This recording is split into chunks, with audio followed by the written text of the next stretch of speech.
Hello my friends and welcome. As you see, Ukraine propels in Pokrovsk direction, cutting more and more of the Russian armed forces. As usual, the frontline update at the very beginning of the video, and here 225th Ukrainian Brigade went to Pankivka village. Well, you might say that the territorial gains are not that significant. Yes, if we speak about the square kilometers, or as in this case, probably even square meters. However, those villages as Pankivka, Mayak, they are very well defended. So it's not like the southern part of Donetsk region where Russia gains mostly tree lines and fields. No, for those villages there is significant fight. Every village here is like a small castle, a forepost that Ukraine takes using enormous resources. And unfortunately, Ukraine this year has less resources than the previous one. But at the same time, we see a successful operation done by Ukrainian army. So if Ukraine gains a little more territories and proceed to Mayak, in this case, Russian army would be cut entirely from supplies. There are not many forces left here, and in Kucheryev Yar, the Kucheryev Yar group of Russians is cut already for a very long time. And the third cut, I guess, will be in this area of villages Boykivka and Fedorivka, because Ukraine attacks from both of the sides towards Ruzzia and Novotroitsk.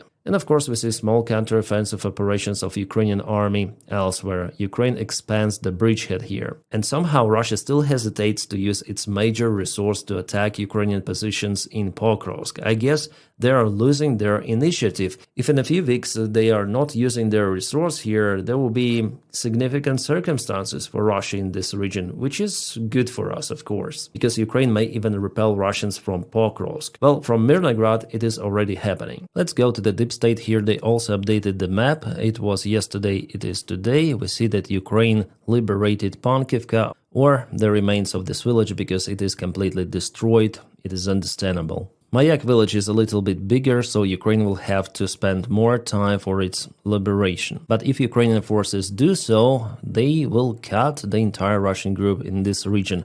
Well, the deep state draws it as the red zone, and here is the red zone. However, different analytics publish different picture, that it is the gray zone. About the forces used here by Ukraine, I heard about 225th Brigade that I mentioned, but also the 1st Azov Corps reinforces operation. For now, I would say that the picture in Pokrovsk is pretty much positive for Ukraine, judging on what was happening roughly 1 month ago when Russians broke through Ukrainian defense. Ukrainian army is still very capable. Guys, we're gonna return to the front lines very soon. Now we have the breaking news coming from Poland. Again, drones were spotted. This is the official page of Donald Tusk, Prime Minister of Poland. Just now, the State Protection Service neutralized a drone operating over government buildings. Parkova and Belvedere, probably those are the names of the settlements. 2 Belarus citizens were detained. The police are investigating the circumstances of the incident. Oh, so we are not speaking here about Shahed drones which flown from the Russian territory to Ukraine or to Belarus and then to Poland. Here it's some sort of the spy drone operation of some of the agents of Russia or maybe even Belarus, because we are speaking about Belarus citizens. I think it's an important case because before Russia conducted some of the sabotage attack on territory of Poland and Germany and other European countries. You might remember that a couple of months ago those military tracks in Germany were burned down. And May this year, Poland accused Russia for the sabotage attack on a trade center, the mall of Mariwilska, which burned down completely. Polish officials noticed that they found a Russian trace here. We may openly say already that what Russia does in NATO countries is called a hybrid war, where hidden sabotage attacks in combination with a real military drone attacks are used. And stand by, there could be some of the Green Army men deployed without any sort of the patches, telling that they are local volunteers and they're out there to protect Russian speakers, Orthodox Church or whatsoever. As always, Russia will find the reason for escalation. And let's check out what Russian officials say about the war with NATO. It is the most recent statement of the Kremlin spokesman Dmitry Peskov, where he told to RIA Novosti, that's the Russian media, that NATO is at war with Russia. This is obvious and requires no further proof. NATO is de facto involved in this war. NATO provides both indirect and direct support to Kiev. Therefore, it can be said with absolute certainty that NATO is at war with Russia. And you see how many times he tells about NATO war with Russia. NATO is at war with Russia. NATO is de facto involved in this war.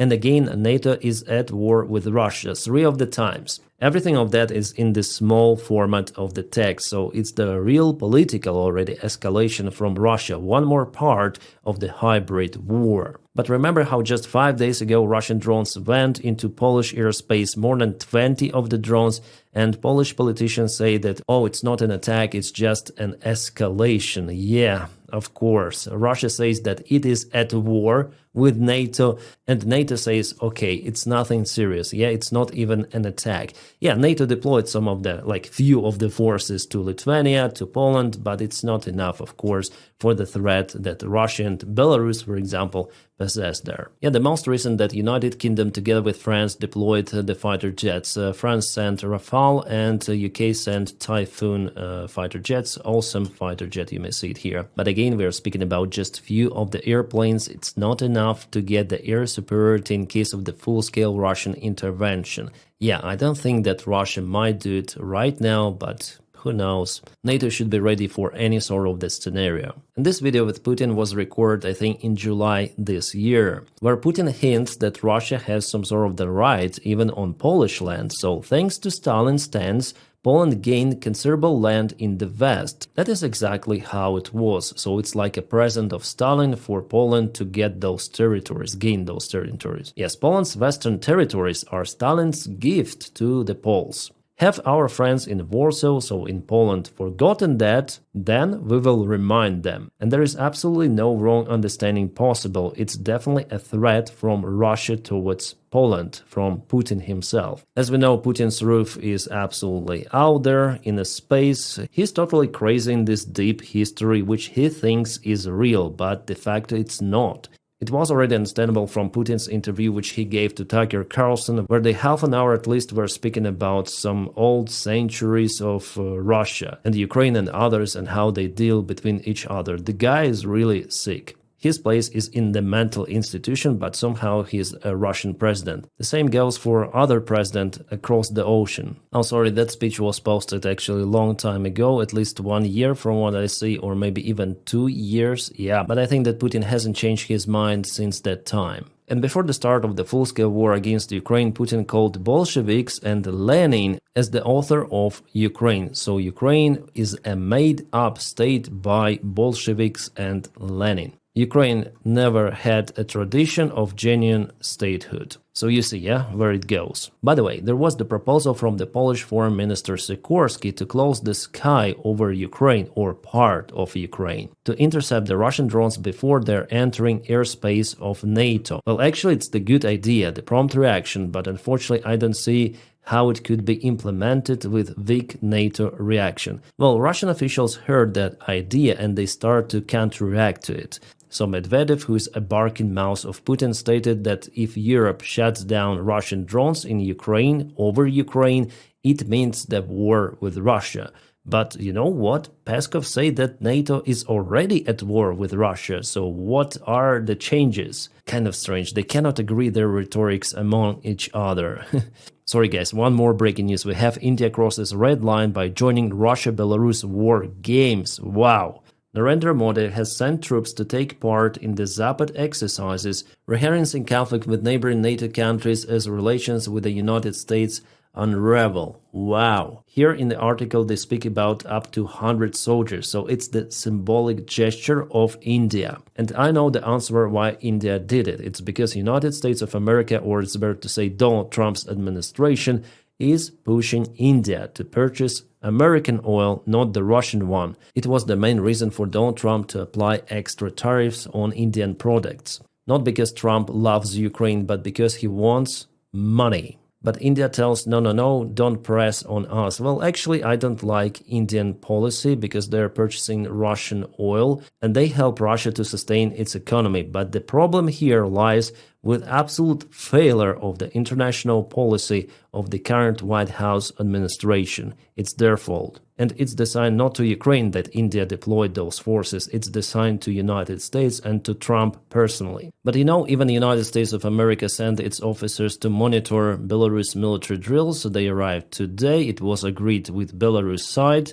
So those two officers will be presented somewhere. But the drills are happening not at the specific spot, they're happening elsewhere in many of the bases. So those two guys, they will not be aware about what is happening, about those provocations. Yeah, so you may say that United States also joined those drills. Right, one more breaking news. Why do we have those breaking news by the time I'm filming the video? So one more alleged cartel boat was captured by United States military in Caribbean Sea. Well, at least I don't see many people as in the previous case, where it's kind of strange to have the cartel boat full of people. 11 persons were before, like a couple of days ago, then the United States struck the boat, and here is one more case. Clearly there was the person and the boat is gone. For now, I'm not sure of how many people were inside, and I hope that someday Pentagon will provide us with some of the real evidence that those were definitely drug dealer boats. Yeah, this boat definitely looks like it. There are some of the engines, more than one at least, and there could be the cargo here or up front, but it's not the evidence. Like the boat construction is not the real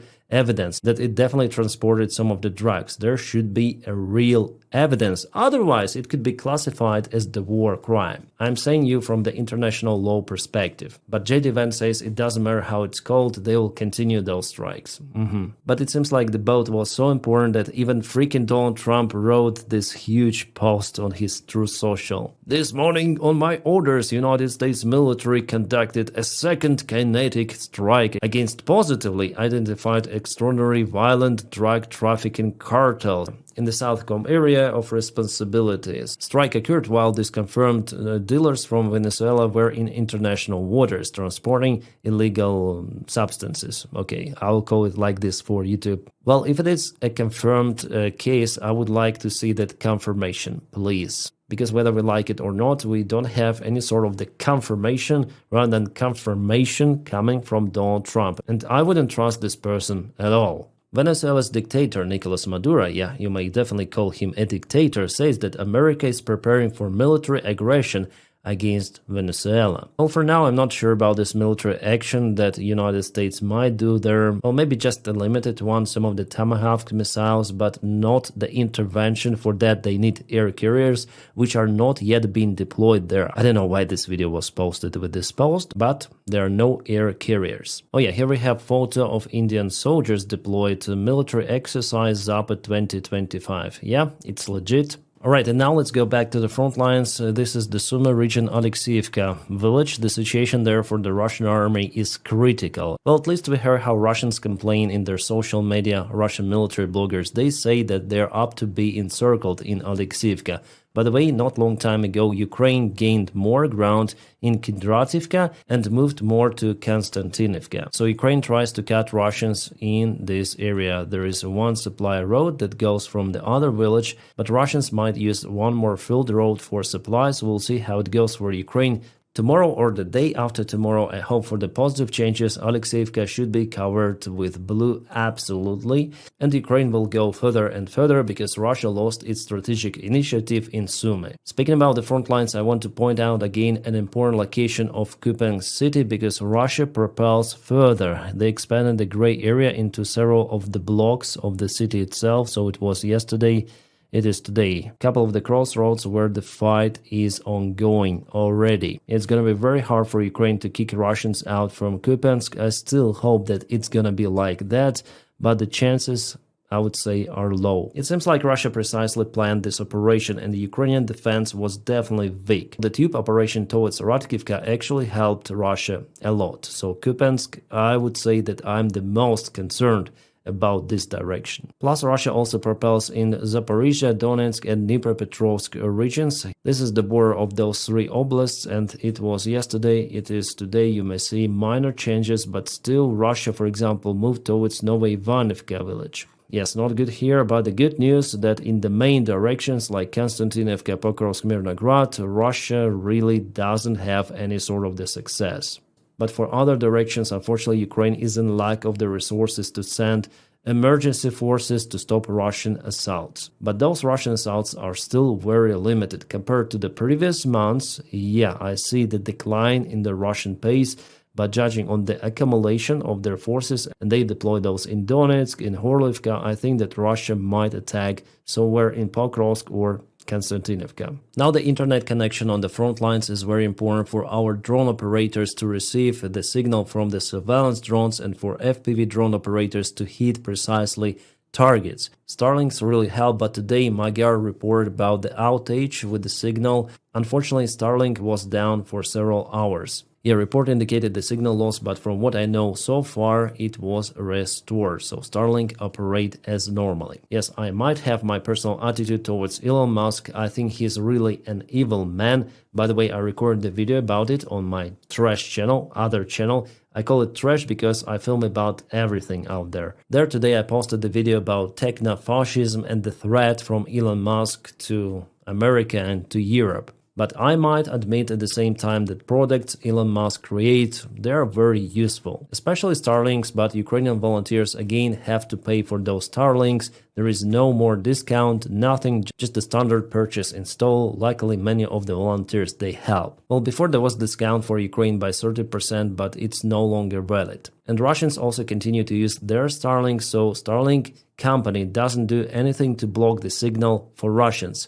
Sadly. So yeah, my channel is called Captain Dennis. You may check it out. It's in the video description just below. Thank you. And the separate thanks for my Patreon supporters. Again, the link for my Patreon is also in the video description below. Guys, you are doing a fantastic job to motivate me to film more of the videos or produce more quality content. Thank you so much for it again. And for everyone, well guys, I wish you all a peaceful sky wherever you are and have a great time.